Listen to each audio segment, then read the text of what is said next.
Thank you for joining us today to learn more about rapport building. The objective for today's training is to 1. Build an understanding of the importance of rapport building during our calls to prospective students, provide examples and practice using rapport building, and improve our pitch and general call results for improved conversions. Whether you're an enrollment specialist or retention specialist, what's our focus at AP? Are we a transaction-focused organization or relationship-focused? Hopefully your answer was relationship-focused. Which do you think feels better to our students? And think about how can we effectively pre-qualify while also building rapport? Let's discuss our personal lives for a moment. When you meet somebody new in a social setting, what's your process of getting to know them? Go ahead and pause this presentation and jot down the steps that you typically take to get to know somebody in a social setting. When you're ready, go ahead and resume. We should all be in agreement that when we meet somebody new and enjoy their company, we typically follow the same process. Number 1, there's some sort of introduction or greeting, providing your name, maybe a handshake. Number 2, you start to ask questions to learn more about that person. Where do they work? What do they do? What's their family makeup? Where are they currently living? What are their extracurricular activities? Number 3, we typically end up finding something in common with that person, a mutual interest of some sort. Number 4, we start to offer our opinions or recommendations, maybe sports chat, restaurant recommendations, etc. Number 5, we start feeling that this person is somebody I feel like I could hang out with in the future, someone that I enjoy their company.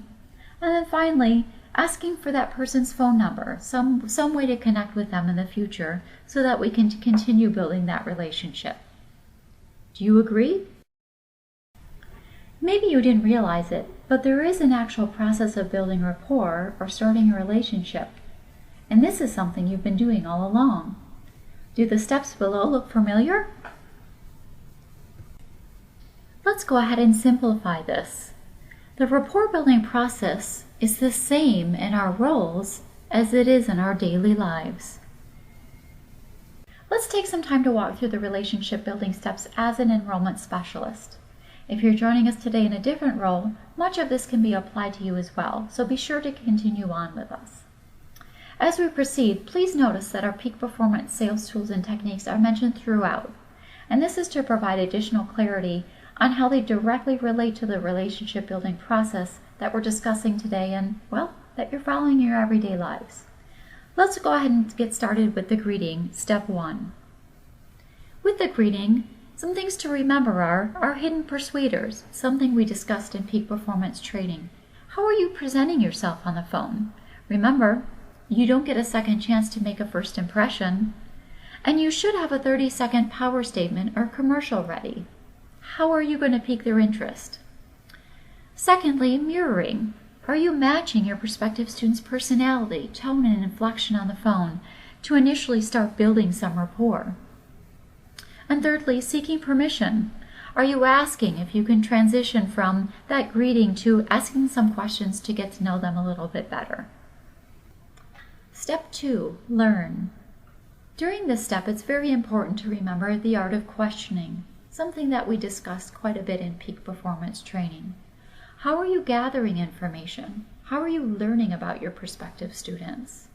Are you asking question after question simply to gather information and check boxes?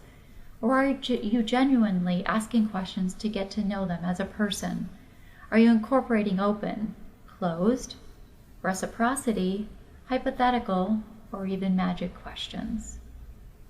Secondly, are you offering sincere compliments and appreciation or empathy where appropriate? Are you acknowledging achievements and hardships as you would anybody in your social situations or real-life settings?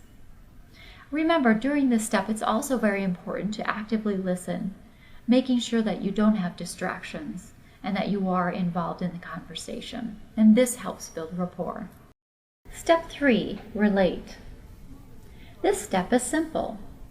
In order for your prospective student to respect your professional opinion, such as applying to a particular program or university, they need to trust you and feel that you're human and relatable.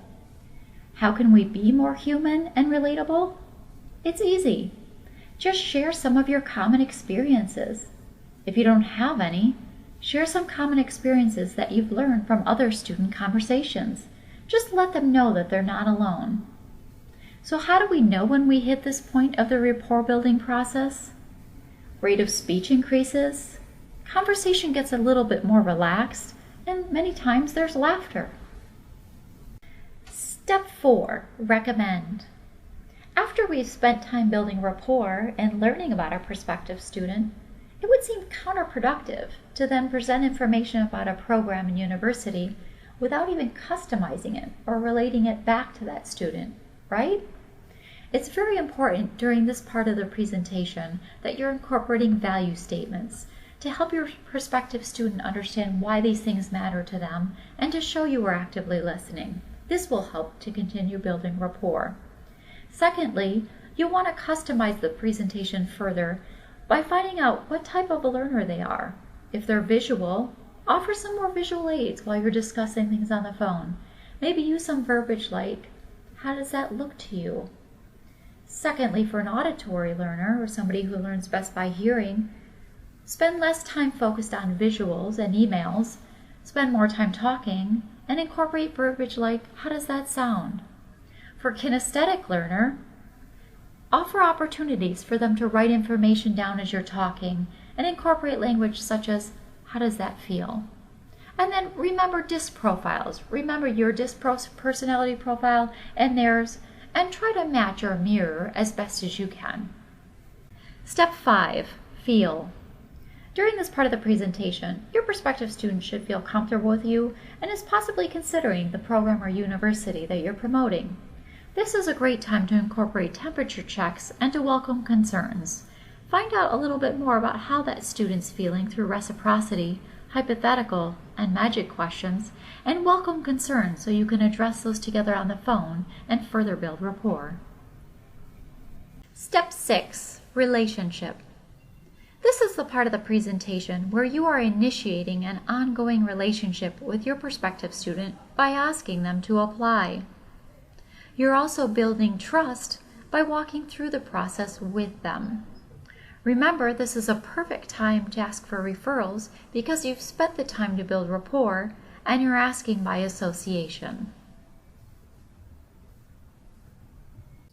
Now that we've walked through the 6 steps of the relationship building process, let's just take a few minutes to answer some common questions. How long should I spend building rapport before moving on to discuss the business at hand? The answer is, as long as it takes. Once I've reached a certain step in the rapport building process, can I go back to a previous step? And the answer is yes. Here's an example. Maybe I offer my opinion or recommendation to somebody I just recently met, and they're not quite as receptive to that as I had thought. What should I do? Just take a step back, spend a little bit more time getting to know that person, building some more trust and rapport, and then go ahead and offer your opinion or recommendation again. As an enrollment services team, how can we help our students build rapport with retention services? There's really 3 quick and easy things that we can do. We can let them know the retention services specialist's name so that they are comfortable with who will be taking over and assisting them through graduation. We can tell them a little bit about that person, tell them how they've helped other students, maybe some personal things about them. And lastly, take good notes in CRM. Give that retention services specialist a little bit of information, background information really, about that prospective student or student so that they can go ahead and build rapport a little bit quicker. Here are a few more common questions. This will make my presentation calls longer. Won't that affect my production? The answer is no. By spending additional time up front, building rapport and starting a relationship with our students, we will see better results. For enrollment services, it means more students applying, quicker responses to our follow-up, and shortened enrollment process. For retention services, again, it means a quicker response to follow-up, but also improved retention and more graduates. Does this process apply to all verticals? And the answer is yes. And the last common question, when we meet or speak with a person for the second, third, or fourth time, do we need to go through that initial rapport building step again? And the answer is yes. So here's an example. I get home, I greet my husband by giving him a peck on the cheek. I ask him some questions about his day, maybe what's for dinner. I relate to him by talking a little bit about what happened in my day, and then maybe recommend corn instead of peas as a side for dinner, and so on and so forth. Let's practice what we've learned today. Let's practice the first 3 of the 6 steps of the rapport or relationship building process. Practice greeting, learning, and relating. So in the greeting, go ahead and practice with your role, whether you're enrollment services or retention services. Practice your greeting on the phone, remembering your hidden persuaders, mirroring, and seeking permission. Secondly, practice learning, remembering the art of questioning, sincere compliments and appreciation, and empathy. And then lastly, practice relating, spending some time helping that prospective student or student see that you're human. And remember, throughout this entire practice, to remember to actively listen.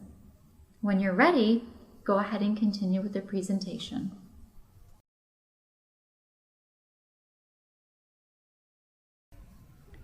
Welcome back. I hope you enjoyed role-playing the first 3 of the 6 steps of the rapport building process. Thank you so much for attending our presentation today.